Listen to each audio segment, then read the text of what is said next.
le point de départ de cette histoire, c'est Hitler. Mais voyez, il y a un mot en hébreu ancien qui dit « léhavdil ». Le judaïsme, qu'est-ce que c'est ? C'est une terre, un peuple, une loi. Le sommet, c'est Israël. Bonjour à tous et bienvenue sur Baki Radio. Éric Zemmour s'approche d'un bout de saucisson et la communauté juive de France retient son souffle. Nous sommes au salon du Made in France et la productrice lui précise qu'il s'agit de saucissons de bœuf. Ouf, on peut respirer. Alors évidemment, je m'amuse, mais entre ceux qui accusent Éric Zemmour de vouloir être plus français que les Français et ceux qui voient en lui un juif proche des traditions, voire même carrément pratiquant, pourquoi pas, j'avoue que je ne sais plus trop où donner de la tête. Alors heureusement que Mickaël est avec moi. Bonjour Mickaël. Bonjour. Et il va sans doute réussir, avec brio comme à son habitude, à nous éclairer un petit peu de pommade pour commencer cette émission. J'espère que ça ne te dérange pas. Non, ça met la pression. Alors Mickaël, récemment sur i24 News, Éric Zemmour disait qu'il n'est pas sioniste. On l'accuse de vouloir être plus français que les Français. D'aucuns diraient même plus goy que goy. Alors qu'en est-il vraiment ? Bah écoutez, je pense que en fait on comprend pas vraiment le rapport que Zemmour entretient avec le judaïsme, son judaïsme.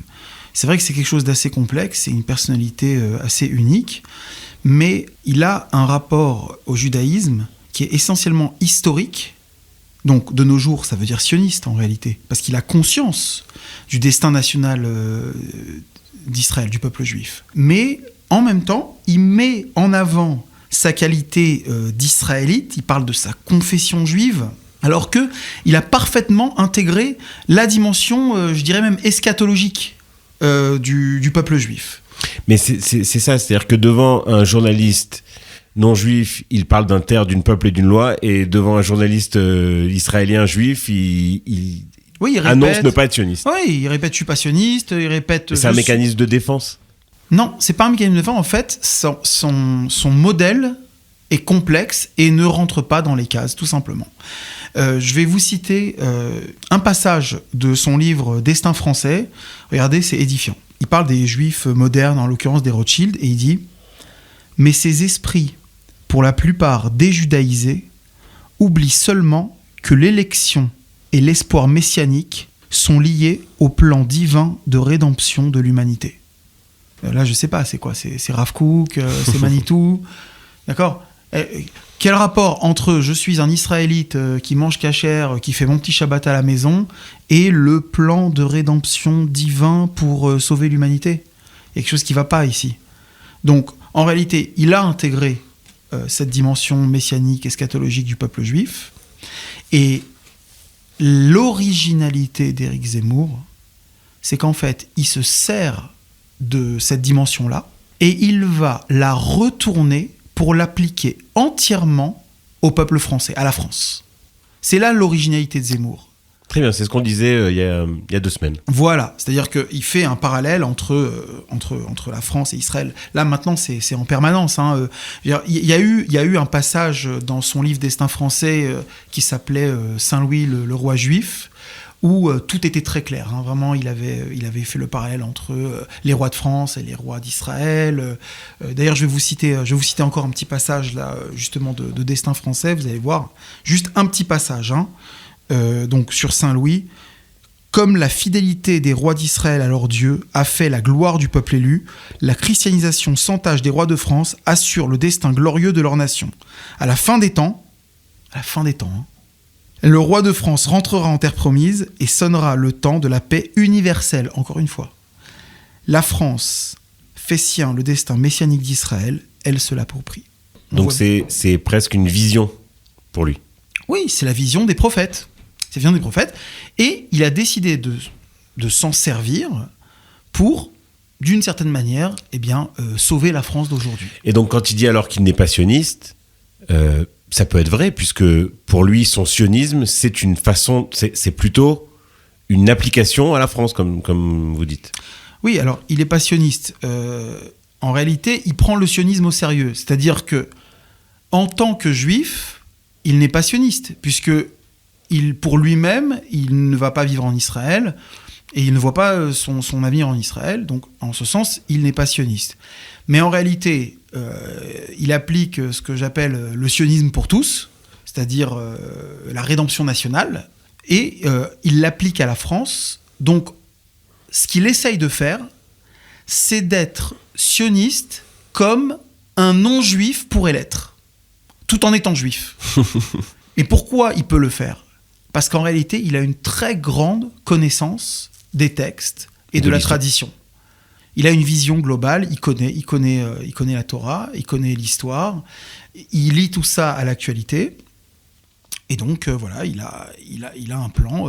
Mais il a même une vision talmudique de la littérature française, c'est-à-dire qu'il fait se répondre certains auteurs les uns aux autres, comme des rabbins à des centaines d'années d'écart dans le Talmud. Effectivement. Alors ça, c'est son côté très juif qui, encore une fois, appliqué à la France. Et c'est d'ailleurs ce qui déroute souvent ses interlocuteurs. C'est quelque chose, les gens qui essaient de le contrer n'ont pas l'habitude de ça. Il va vous asséner des citations. On se souvient de, face à Jacques Attali, Auguste Comte disait « Les morts gouvernent les vivants ». Voilà. Et Raymond Aron répondait « L'histoire est tragique ». Exactement, comme si Auguste Comte et Raymond Aron se parlaient. Avait un dialogue, ouais. Oui, on a l'impression que c'est de la Gemara, en fait. Et c'est vrai, il vous assène des citations qui sont autant de vérités révélées. Et qui, en fin de compte, il n'y a personne qui a l'idée de lui dire non, mais attendez, votre citation, si Raymond Aron, peut-être qu'il dit n'importe quoi. Non, il vous pose ça comme étant Torah mi-Sinaï, comme on dit, ça veut dire Torah descendue au Sinaï du ciel. Et voilà, ça, c'est dans la méthode, effectivement. Et cet élément-là montre que, en fait, il veut appliquer ça à la France et il en garde la forme très juive. Aussi bien la forme nationale, mais voilà, vous venez de le dire, la forme littéraire en réalité.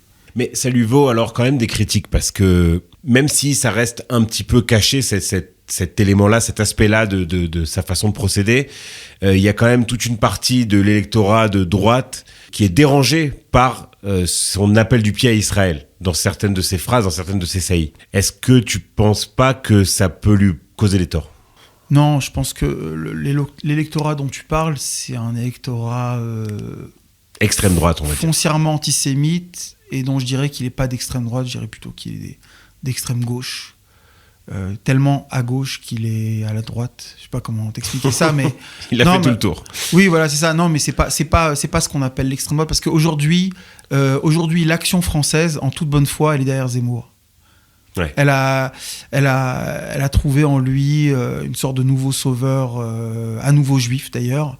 Et comme ça les a pas dérangés pendant 2000 ans, eh ben apparemment ça les dérange pas plus aujourd'hui. Mais il fallait que ce juif montre patte blanche. Il fallait qu'il prouve qu'il joue pour la France et qu'il joue pas en secret pour son peuple, je dirais d'origine, peuple juif. Là, par exemple, à ce propos, il va multiplier les allégeances. Il va répéter, par exemple, le discours de Napoléon, le dialogue de Napoléon avec le Sanhédrin. Voilà. D'ailleurs, si vous l'écoutez, il dit Sanhédrin. Il se vend quand il dit ça parce qu'on dit pas le Sanhédrin en français, on dit le Sanhédrin, mais il le prononce comme tel qu'il a étudié. Voilà, comme il l'a appris à l'école juive, exactement. Ça c'est Eric, on t'a repéré, hein. Voilà. Et voilà où il dit que pour vous maintenant Paris Paris c'est Jérusalem. Voilà, donc il multiplie comme ça les allégeances à la France, et faut croire que ça a convaincu. D'ailleurs, ces parallélismes qu'il fait entre la France et Israël, ça fait un moment qu'il n'avance pas masqué là-dessus, hein. C'est très clair. Par exemple, il y a une phrase très amusante dans son dernier livre, « La France n'a pas dit son dernier mot », où en parlant des Français, il dit « Toujours vaincus et toujours malchanceux, moi les Français, je les voulais glorieux, je les rêvais triomphants, sûrs d'eux-mêmes et dominateurs. » Bon, on comprend le parallèle avec... Voilà, c'est ça. Donc là, il fait un gros clin d'œil humoristique à la phrase de De Gaulle qui disait ça des Juifs. Des Juifs. Voilà, et puis de manière complètement décomplexée maintenant, Zemmour dit oui, moi je voudrais bien que les Français soient tels que De Gaulle avait à l'époque décrit les Juifs. Voilà. C'était une petite critique, quand même. Oui, non, mais justement, alors selon Zemmour, c'est pas une critique. Selon Zemmour, c'est un compliment que... Mais c'est un compliment, sauf que ça dépend qui le dit, non? On est d'accord. Exactement, et le père, et Zemmour a dit que son père lui expliquait que c'était un compliment. Donc alors, on comprend que pour Zemmour, Israël, c'est l'archétype de la nation. Oui, c'est ça. Et c'est ça qu'on peut appeler sionisme, en réalité. Par exemple, Zemmour cite souvent Renan sur qu'est-ce qu'une nation. Alors il le dit, il énumère, il dit ce n'est pas une race, ce n'est pas une langue, ce n'est pas une géographie, mais en réalité c'est une communauté d'idées, d'intérêts, d'affections, de souvenirs et d'espérance. Voilà ce qui fait la nation selon Renan.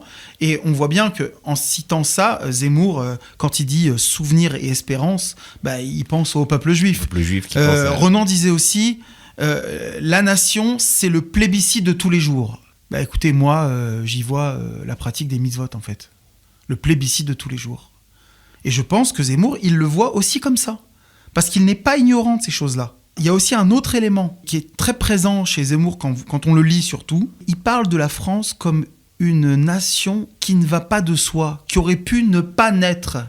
Une nation non naturelle, une nation artificielle. Et quand on lit la Torah, on comprend que c'est ça l'idée d'Israël. C'est une nation artificielle, une nation qui est née d'une volonté, qui est née d'une promesse. Mais alors pourquoi est-ce qu'il voudrait sauver la France en tant que juif et pas en tant que français finalement ? Qu'est-ce que ça lui apporte ? Alors c'est une très bonne question, c'est vrai. On pourrait dire qu'il aurait pu être en réalité complètement français. D'ailleurs c'est ce qu'il dit être, même si on voit bien qu'il ne l'est pas. Mais en fait il a compris que ça ne fonctionne pas. Il a compris qu'il faut aider la France, qui est quand même sa France d'une certaine manière, mais de l'extérieur. Il y a un proverbe comme ça, juif, qui dit « En adam metir et atzmo mi bet ha'asorin », ça veut dire qu'un homme ne se sort pas lui-même de prison. Et je pense que c'est ça la doctrine Zemmour, c'est de dire, sans le dire complètement, parce qu'il ne faut pas que ça soit trop suspect quand même, mais je pense qu'il a tout à fait conscience de sauver la France, de la sortir du marasme dans lequel elle se trouve, mais de l'extérieur. Il a en fait un peu le rôle... C'est comme quand tu dis... C'est vraiment l'homme providentiel à ce moment-là. C'est-à-dire qu'il pense que sa position est celle qui lui permet de sauver la France. Oui, mais sa position de l'extérieur. Oui. Comme par exemple, tu dirais que le bistouri ne fait pas partie de ton corps en réalité.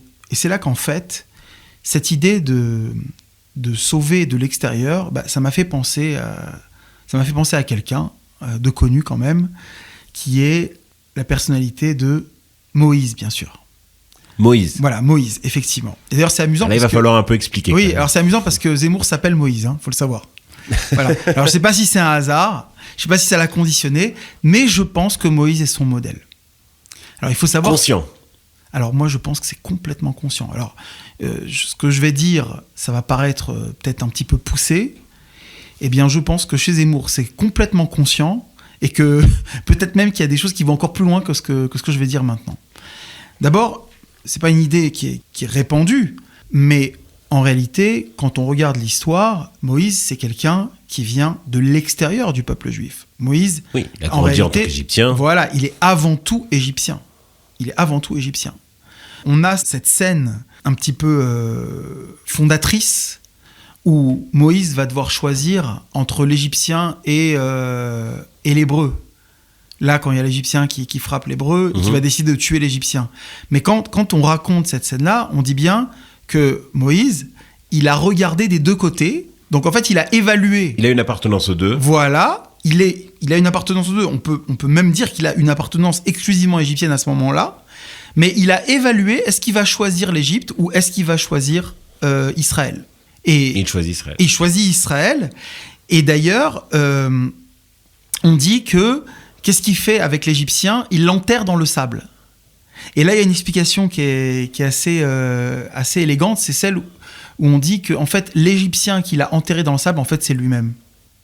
Il avait besoin de tuer son identité égyptienne pour devenir Israël. Exactement. Et là, quand tu reviens à Zemmour, tu comprends ces histoires de Vichy et tout ça. Alors, c'est vrai que pour lui, il y a une cohérence historique, il y a une réalité historique qui est cachée, qu'il faut dire. Il veut décomplexer les Français, les déculpabiliser, etc. Mais en réalité, tout ce qu'on cite comme étant des paroles anti-juives de la part de Zemmour, on pourrait assimiler cela à effectivement Zemmour qui tue d'une certaine manière le juif qui est en lui, comme pour Moïse a Français. tué. Voilà. En fait, ce qui va... Pour choisir le français. Voilà. Il faut... la grille de lecture que je prends ici, c'est qu'il y a un miroir parfait entre Moïse et Zemmour. Moïse, qui est égyptien et qui va sauver Israël et jusqu'à la fin appartenir à Israël. Mais tout à la fin, en réalité. Quand on regarde, il y a un verset qui dit tu feras la guerre aux Midianites, puis tu t'ajouteras au peuple. Mais ça, c'est tout à la fin de l'histoire de Moïse. Et donc, puis tu t'ajoutes... Seulement à ce moment-là, il s'ajoutera. Oui, on peut le prendre comme ça. D'ailleurs, les phrases connues que Moïse adresse au peuple, très souvent, il dit « Dieu vous a fait sortir d'Égypte. Dieu se bat pour vous. » Vous, ça veut dire qu'il ne s'inclut pas dedans. Mais alors, est-ce que Zemmour ne s'inclut pas lui-même dans le peuple français ? Non, en réalité, non. C'est ça ma thèse. C'est-à-dire qu'il a beau le répéter, il le répète parce que c'est stratégique et parce que les gens ne comprendraient pas. Mais je pense qu'il ne s'inclut pas dans le peuple français, dans sa tête. Et il lutte contre ça, effectivement. Mais il répète trop son amour de la France pour que ce soit honnête, en réalité. Alors, c'est peut-être ça le plus français que les Français. Ben non, justement, c'est pas plus français que les Français. C'est plus juif que les juifs français, c'est-à-dire être le juif des juifs, celui qui va intégrer, tous les outils du projet national juif pour l'appliquer à la France. Donc en fait, il agit complètement en tant que juif. D'ailleurs, c'est amusant, il y a encore un parallèle que je pourrais faire entre Moïse et Zemmour. Et là, ça m'a bluffé quand j'ai lu ça dans son livre Destin français. Alors, je ne sais pas si tu connais l'histoire de Moïse, évidemment. Quand je t'ai dit il est égyptien, tu m'as dit non, il est devenu égyptien. Non, en fait, on sait que en réalité, il est né d'une mère juive, d'accord, et que il a grandi en tant qu'Égyptien. Donc, en réalité, l'histoire de Moïse, c'est quoi ? C'est en vrai, au départ, je suis juif. Ma mère m'a inculqué, juif, Israël, hein, bon voilà. Ma mère m'a inculqué d'une certaine manière la tradition d'Israël, un petit peu en secret comme ça, c'est l'idée, d'accord, qu'on connaît sur Moïse. Mais en réalité, j'ai grandi en tant qu'Égyptien, pour ensuite sauver le peuple juif, le peuple d'Israël. Eh bien, il y a Zemmour, dans la manière dont il raconte son histoire, je dirais même de la manière dont il façonne sa légende, d'une certaine manière, eh ben, il reprend la même histoire, mais encore une fois en miroir. Qu'est-ce qu'il nous raconte, Zemmour ? Il dit que dans son enfance, dans sa petite enfance, il était à l'école... Juive. Et non, voilà, c'était tombé dans le piège. Il raconte que dans la petite enfance, il était à l'école française. Il raconte ensuite qu'il a été, je cite, arraché à l'école française pour être mis à l'école juive, à Lucien de Hirsch, puis à Yavne. Donc il a grandi en tant que juif, qu'il a appris la Torah, etc. Pour ensuite, une fois qu'il a acquis tout ça, revenir vers la France et sauver la France. Je vais quand même lire la partie où il parle de ça dans le livre. Sûr. Il parle du moment où tout petit, il avait 8 ans apparemment. Il me fallut abandonner mes camarades de l'école en 9e. Alors il parle de l'école communale. Hein. Mon père avait décidé sur les conseils d'un oncle, regarde bien la distance qu'il prend sur les conseils d'un oncle, de me confier désormais à l'école Lucien de Hirsch. Voilà, et après il raconte, je gagnais soudain de nouveaux ancêtres. Je gagnais soudain de nouveaux ancêtres. Ouais. Ça veut dire que ses vrais ancêtres, c'est des ancêtres français. Abraham, Isaac, Jacob, Moïse, David, Salomon. Mais il n'effaçait pas les Gaulois. Donc j'ai l'impression, en fait, que c'est Moïse qui raconte qu'il a été arraché à la maison de sa mère pour grandir dans la maison de Pharaon. Tout est en miroir.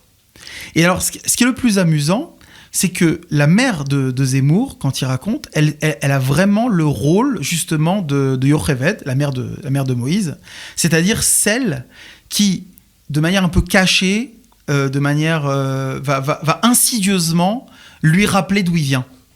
Alors pourquoi ? Je cite à nouveau, il parle de Lucien de Hirsch, l'école juive. Dans l'enceinte de l'école, nous portions une calotte que nous ne nommions pas alors kippa, mais le surveillant général de l'établissement nous enjoignait de l'ôter dès notre sortie. Ma mère n'était pas la dernière à me gourmander si j'oubliais cette consigne. Il fallait enlever la kippa en sortant de l'école. Exactement. En fait, à chaque fois que Zemmour va parler de sa mère, il va parler de celle qui va, d'une certaine manière, l'arracher à son judaïsme. C'est édifiant. Vraiment, je ne peux pas tout citer. Donc, en miroir de Yocheved, qui, elle, lui rappelait qui son va l'arracher judaïsme. à l'Égypte. Absolument. Absolument. Et d'ailleurs, à contrario, le père de Zemmour, c'est celui justement qui s'attache à Israël, aux traditions juives, mais aussi surtout à Israël après. Tandis que sa mère, elle va représenter la France pour lui.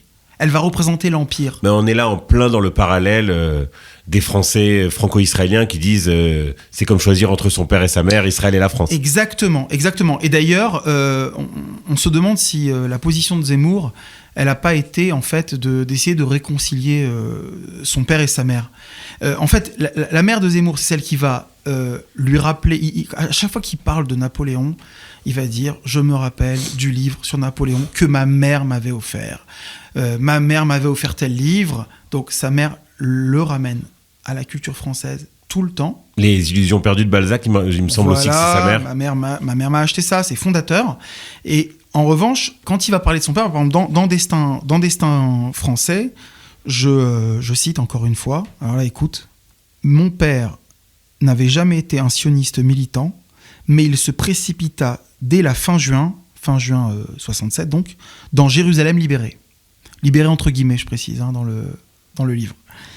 Il en revint énamouré, tandis que ma mère se contentait de trouver les Israéliens mal élevés. D'accord ? Jusqu'à sa mort, mon père me répéterait que la gloire militaire d'Israël avait restauré la dignité du peuple juif et contenu définitivement l'antisémitisme. Okay. Pour définitivement l'antisémitisme, on repassera. Oui, effectivement. Mais par contre, trouver les Israéliens mal élevés, ça persiste. Oui, d'ailleurs, et si je continue le parallèle, en fait, le père de Zemmour, je pourrais dire que c'est Pharaon, en fait. C'est-à-dire que c'est celui qui le ramène à l'Égypte. Ouais. Et, voilà. Mais pour le coup, c'est celui qui le ramène à Israël. C'est très dur à suivre. Il faut vraiment faire le miroir dans sa tête. Tout se joue sur la première école qui, en fait, n'est pas une école juive. Et qui donc fait l'inversement. Oui, c'est comme ça qu'il le présente. Alors il y a peut-être un endroit où la comparaison ne fonctionne pas, c'est que Moïse était quand même celui qui avait des réticences à aller parler au peuple parce qu'il avait du mal à s'exprimer, on dit qu'il bégayait. Et Zemmour, quant à lui, c'est quand même quelqu'un qui a énormément d'éloquence et qui sait très très très très bien parler. Oui, alors c'est vrai que l'analogie n'est pas obligée d'être parfaite et totale. Bien sûr. Mais même là, en réalité, je pourrais te répondre que je ne sais pas si tu as déjà vu Zemmour face à des juifs, justement, comme Bernard-Henri Lévy ou Jacques Attali, ou même plus récemment les journalistes d'I24. On voit bien qu'il est tendu. On voit qu'il n'est pas à l'aise. Il bafouille. Et donc, il y a un côté kryptonite Superman. Ça veut dire le type qui vient de sa planète, la planète Krypton, qui arrive sur la Terre. Là-bas, c'est un super-héros, il est très fort. Mais dès qu'on le met en contact de son origine, là, il perd ses moyens. Comme si, en fait, un Attali était capable de lire le projet secret de Zemmour et que Zemmour a peur de se découvrir. Parce que Attali est capable, il a les clés. Et d'ailleurs, selon moi, il y a une personne qui a compris profondément l'être et même la solitude de Zemmour. Je pense que c'est la fameuse Sarah Knafo. Elle a fait l'école juive, elle a une éducation juive, elle a toutes les clés, paraît-il qu'elle est très intelligente, et elle a toutes les clés aussi bien juives que françaises pour comprendre ce que je suis en train de te dire. Et je pense Sarah Knafo, qui est donc, je précise juste, sa directrice de campagne. Voilà, enfin pas encore, puisqu'il n'y a pas de campagne, ouais, théoriquement. Mais je pense que c'est parce que cette personne a compris cette intériorité et je dirais même ses secrets d'Éric Zemmour, qu'il a cédé, qu'il a accepté d'aller avec elle dans son projet, qu'il se présente à l'élection présidentielle et qu'il est, paraît-il, très très proche d'elle. Mais toi, tu penses que c'est elle qui l'a convaincu de se lancer ? Non, c'est ce qui se dit, mais disons Parce qu'il y avait le livre de Geoffroy Lejeune quelques années auparavant, qui avait pas mal lancé déjà l'idée, qui avait eu un certain succès. On va prendre la théorie d'un Zemmour qui savait tout à l'avance depuis le début. Puisque je te dis qu'il est conscient de tout, donc je vais poser ça. Il a beau dire « j'ai jamais pensé à ça, c'est nouveau pour moi ». En réalité, on peut imaginer que ça fait très longtemps qu'il y pense, mais qu'il a décidé de le faire d'une certaine manière. Et d'ailleurs, il y a un indice qui montre ça, c'est que malgré ses positions, il a bizarrement jamais soutenu publiquement le Front National et même Jean-Marie Le Pen, qui pourtant ne tarit pas d'éloges envers Éric Zemmour. Mais avec qui il est quand même ami. Oui, ils sont amis, vous voyez. Mais en fait, je pense qu'il y a une espèce de génie stratégique de la part de Zemmour de complètement adhérer aux mesures que Le Pen proposait à l'époque, tout en ne se grillant jamais au cas où. Bon, mais maintenant qu'on a établi ce parallèle, pourquoi est-ce qu'il ferait ça ? Pourquoi ça marcherait ? En fait, le parallèle, il est parti en réalité de justement son utilité. C'est-à-dire que de la même manière que Moïse a libéré les Juifs de l'esclavage égyptien, c'est-à-dire un Égyptien a été suscité pour sauver Israël de l'esclavage d'Égypte, eh bien, encore une fois, le miroir, Zemmour se propose, en tant que Juif, de sauver les Français de l'esclavage dans lequel ils sont actuellement. Mais de quel esclavage on parle exactement ? Alors l'esclavage dont on parle, c'est en fait l'esclavage du progressisme, ce que Zemmour appelle les idées chrétiennes devenues folles. Mais les idées chrétiennes devenues folles, c'est quoi en réalité ? Qu'est-ce qui les a fait ? Qu'est-ce qui les a suscitées ? Pourquoi le progressisme ? Pourquoi l'antiracisme ? Pourquoi le féminisme ? Le sentimentalisme. Pourquoi le LGBTisme ? Pourquoi tout ça ? Pourquoi l'antivalidisme ? D'accord ? Ça, préparez-vous, hein, l'antivalidisme arrive. Hein. Pourquoi l'anti-grossophobie ? Pourquoi tout ça ? D'où ça vient ? Quelle est l'origine de tout ça ? Je te pose la question, j'aimerais bien savoir. C'est très simple, et tu demandes à Zemmour, il va te le dire. Tout ça, ça commence avec la Shoah, avec la culpabilité de la Shoah. Comme dirait Zemmour, le point de départ de cette histoire, c'est Hitler. Exactement. Donc, en fait, regarde encore une fois le parallèle. Tu as l'Égyptien qui va sauver les Juifs de l'esclavage d'Égypte, en l'occurrence, c'est l'idolâtrie, et Zemmour vient, en tant que Juif, et il veut sauver les Français de la nouvelle idolâtrie qui, selon lui, trouve son origine dans le martyre juif. Donc, en réalité, d'une certaine manière, seul le Juif peut sauver les Français de l'esclavage qui trouve son origine chez les Juifs. Zemmour voit que la situation est bloquée et que le monde moderne est pris dans une sorte de folie qui trouve son origine dans la culpabilité de la Shoah et qui fait faire aux gens n'importe quoi. Mais c'est ça que j'ai besoin que tu m'expliques un peu plus en profondeur. En quoi ça trouve son origine dans la culpabilité de la Shoah ? C'est très simple. C'est tout son argument sur Vichy. Par exemple, aujourd'hui, si la France se suicide à petit feu en laissant rentrer des immigrés, c'est parce qu'il y a une culpabilité par rapport à ce qu'on a fait aux Juifs. On a peur de recréer les erreurs du passé. Tout simplement. Et puis, ça glisse dans l'antiracisme. Vu que Hitler, c'était le racisme, donc l'antiracisme. Mais l'antiracisme déluré. Celui qui est critiqué aussi par Finkielkraut, aujourd'hui. Et encore une fois, il n'y a que les gens comme Finkielkraut qui peuvent le dire, que l'antiracisme est le communisme du XXIe siècle. Parce que lui aussi, en tant que Juif, bien sûr. Donc Zemmour se propose, en tant que Juif, de sortir les Français de l'esclavage juif, j'ai envie de dire. Et on peut aller encore plus loin. Parce que Zemmour ne se contente pas de critiquer uniquement le progressisme, ce qu'on appelle aujourd'hui le wokisme. Il va jusqu'à critiquer le christianisme lui-même, comme étant une religion sentimentale. Trop tendre l'autre joue, voilà, lui joue exactement, la religion de l'autre, mais de manière exagérée, et qui, selon Zemmour, lui fait faire ses pires erreurs. Donc regarde, si tu suis le cheminement, le progressisme, l'antiracisme et tout ce qui tue la France aujourd'hui, pour Zemmour, ce sont les idées chrétiennes devenues folles. Mais en réalité, pour lui, le christianisme, ce sont aussi des idées juives devenues folles. Donc en réalité, il y a un double esclavage. Il y a l'esclavage qui vient de la Shoah, et il y a l'esclavage qui vient du christianisme. Mais l'esclavage du christianisme n'est pas moins juif que celui qui vient de la Shoah. Ici, tu as encore une fois le miroir parfait. Alors à ce propos, justement, j'aimerais qu'on écoute un passage où Éric Zemmour, dans un meeting, répond à quelqu'un sur le christianisme. Et tu vas voir que tout ce qu'on a dit est un petit peu résumé. Et puis, tu vas voir où ça nous mène ensuite. On écoute. Alors, je voulais vous demander, que serait la renaissance de la France sans être chrétienne ?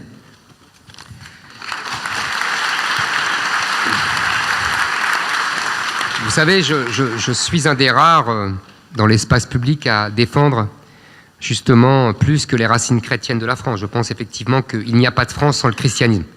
C'est une évidence qui est niée pourtant aujourd'hui, mais peu importe.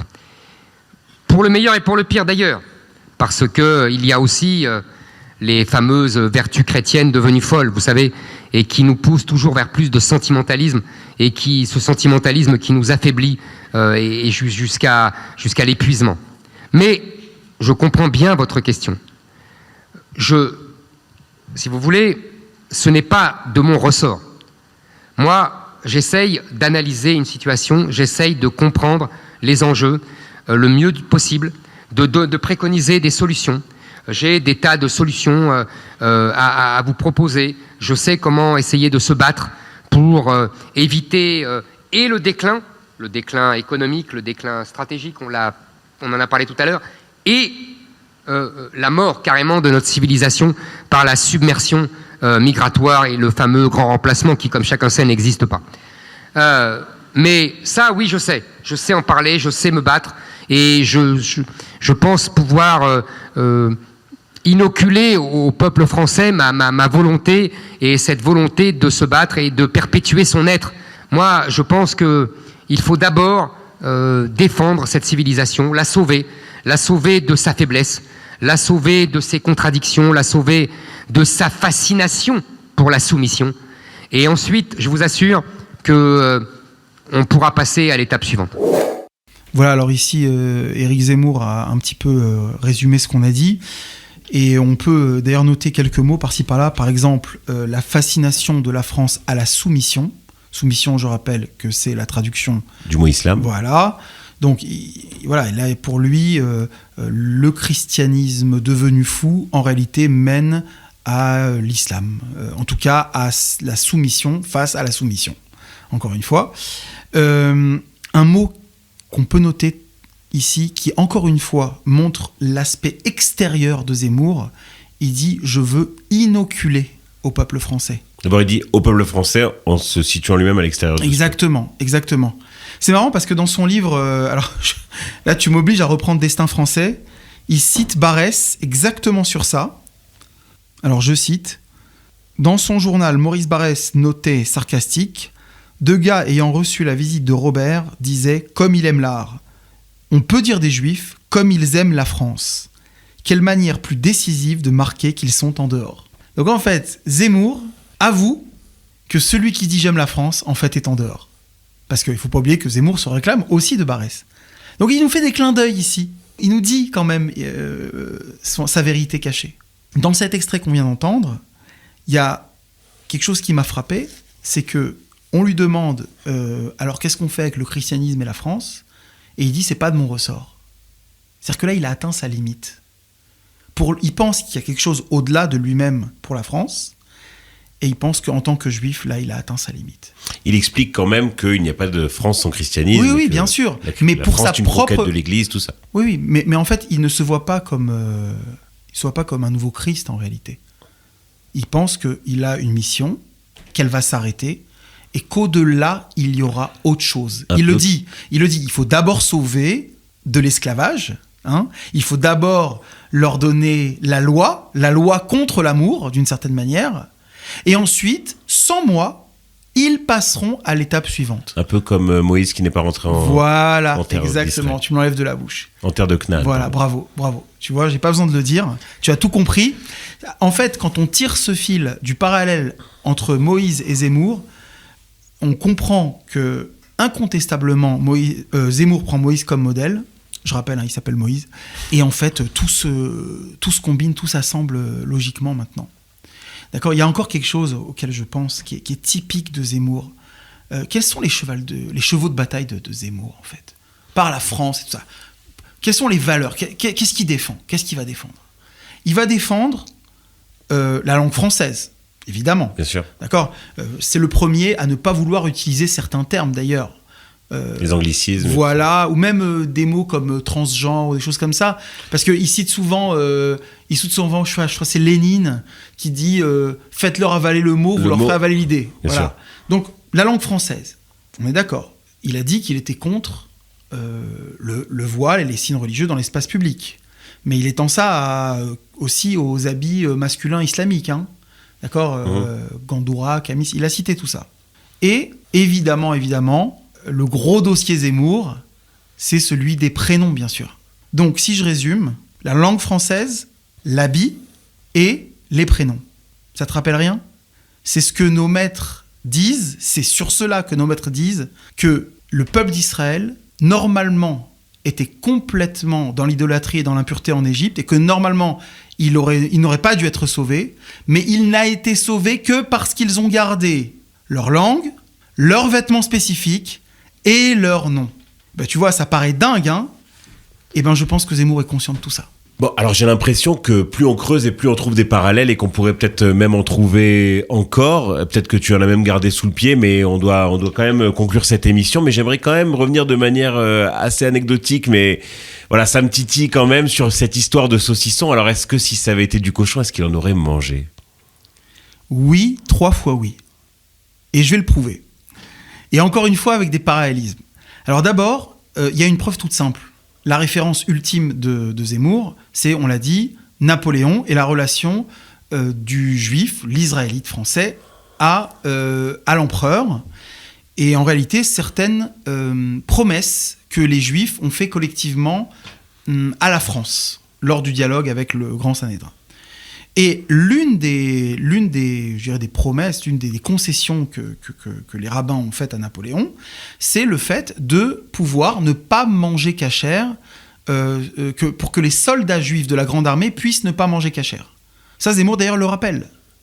Si on considère que Zemmour mène une bataille, et je pense que lui considère qu'il mène la bataille des batailles, eh bien, oui, à ce moment-là, sur le front, c'est-à-dire dans les salons d'agriculture, etc. On mange du cochon. Et il est dispensé des règles de cacheroute, et donc il peut manger ce qu'il veut, puisque c'est la cause, pour la cause. Mais il y a quand même la petite phrase comme ça de la dame qui lui donne le saucisson et qui lui dit c'est du bœuf en Oui, bien. alors ça c'est magnifique, ça m'a fait penser à une histoire, je ne sais pas si tout le monde connaît, qui se rattache à Hanouka. Alors j'aimerais vous lire rapidement une partie du livre des Maccabées qui raconte l'histoire d'un rabbin qui s'appelait Éléazar, et à qui en fait on voulait le forcer à manger du porc en public. D'accord ? Parmi les décrets de la Grèce et des hellénisants, il y avait cette idée qu'on voulait forcer les Juifs à manger du porc. Alors je lis le livre des Maccabées. Éléazar était l'un des principaux docteurs de la loi, rabbin, un homme âgé de noble prestance. On voulut lui ouvrir la bouche de force pour lui faire manger de la viande de porc. Mais il préféra une mort glorieuse à une existence honteuse et marcha volontairement au supplice de la roue. Il cracha ce qu'il avait dans la bouche, comme doivent le faire ceux qui ont le courage de rejeter ce qui est interdit, plutôt que de manger par attachement à la vie. Ceux qui présidaient ce repas rituel, les Grecs donc, défendus par la loi, le prirent à part, car ils connaissaient cet homme depuis longtemps. Ils lui proposèrent de faire apporter des viandes autorisées par la loi, c'est-à-dire cachères, et qu'il aurait préparé lui-même, et ferait semblant de manger... Pour pas perdre face. Voilà, et ferait semblant de manger de la viande offerte en sacrifice selon l'ordre du roi, donc de la viande de porc. Et bien là aussi, Éléazar a refusé. En agissant ainsi, et grâce à cette vieille amitié qui les unissait, il échapperait à la mort. Mais lui prit une noble décision digne de son âge. Irréprochable depuis son enfance et conforme aux saintes lois établies par Dieu lui-même, il répondit qu'il vaudrait mieux l'envoyer sans attendre au séjour des morts. Alors là, en fait, qu'est-ce qu'on a ? On a quelqu'un qui, à l'époque donc de Hanouka, à l'époque de la guerre, enfin avant même la guerre contre la Grèce, contre les Séleucides, on a quelqu'un à qui on vient forcer physiquement de manger du porc et qui recrache. Et on lui propose, Et ensuite, on va dire aux autres que tu manges du porc, mais c'est de la viande cachère, voilà, et il refuse quand même. Et là, vous avez avec Zemmour le miroir parfait, encore une fois. Là où le premier crache, Zemmour, il va de lui-même là-bas, au stand. Ça, c'est un. Et en réalité, le premier, on lui propose du bœuf au lieu du porc, et il refuse. Tandis que Zemmour, en fait, on a la gentillesse de lui dire « Non, mais attention, hein, on vous a préparé du bœuf pour vous. » Et en réalité, à ce moment-là, Zemmour, dans sa tête, et il aurait pu même le dire... Il était déjà prêt.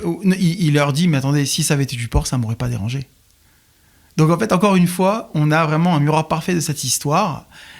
Et d'ailleurs, c'est amusant ce qui s'est passé juste après, parce qu'une fois qu'il a mangé le saucisson, qu'est-ce qu'il a dit ? Tu te rappelles ?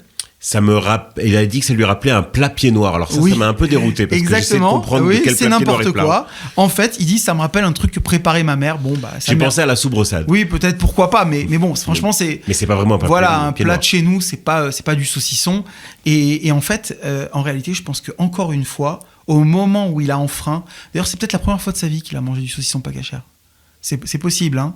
Et en fait, au moment où il a enfreint, au moment où il a mangé le saucisson pour la cause, eh bien, il s'est souvenu de qui ?